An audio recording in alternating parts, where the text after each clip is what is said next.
now considering the legalization of bestiality.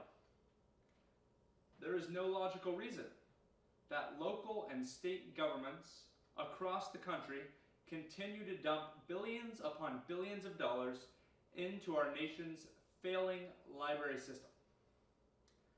And there is absolutely no reason to restrict the guns in America, bodily, metallic, or otherwise. Our current president, Bell, believes that the nation should adopt these policies and more. Pretty illogical for someone who claims to be well read. And yet she clearly hasn't read the greatest book ever put to paper.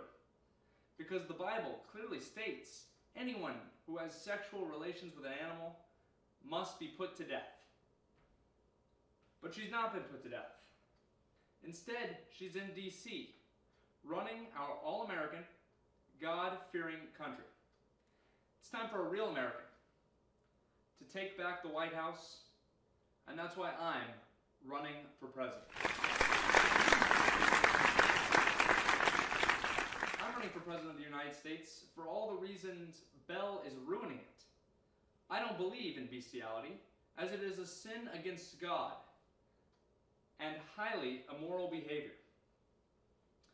As President of the United States, I will keep bestiality illegal in all of its forms, as is the will of the people.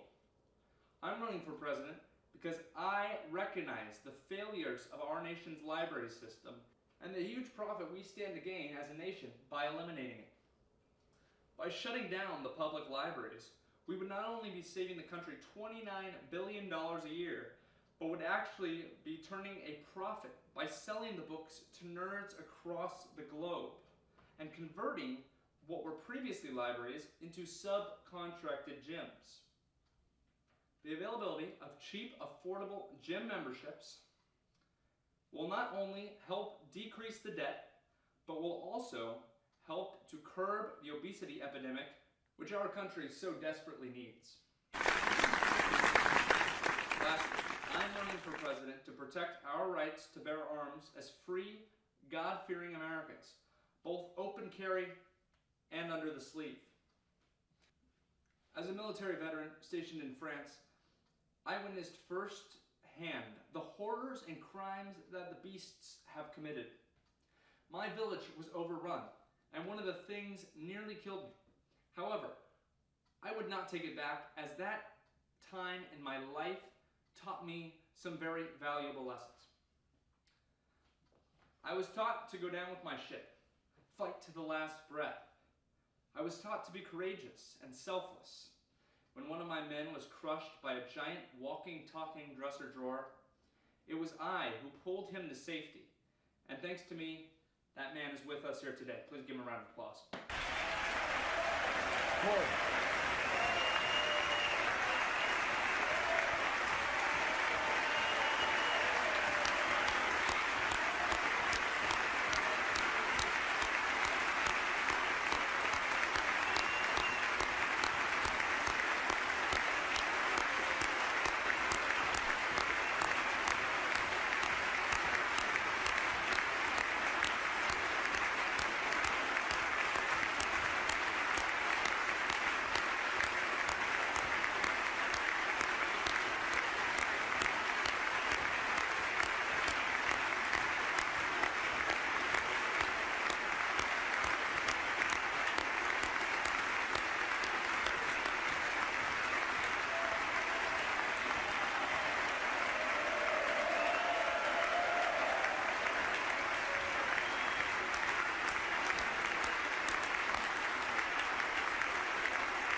I learned to keep a level head in stressful situations, to always shoot straight even when things turn south. And where was my opponent Bell? During all of this, she was in the lap of the beast, leading the charge against her own country's men. Despicable.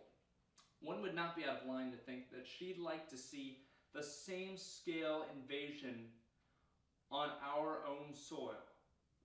But I am not willing to sit idly by and let her turn this country into some beast-ridden dystopia, or worse yet, into France now. Thankfully, for our country and this campaign, I know that the American people are not going to let this happen to our great nation.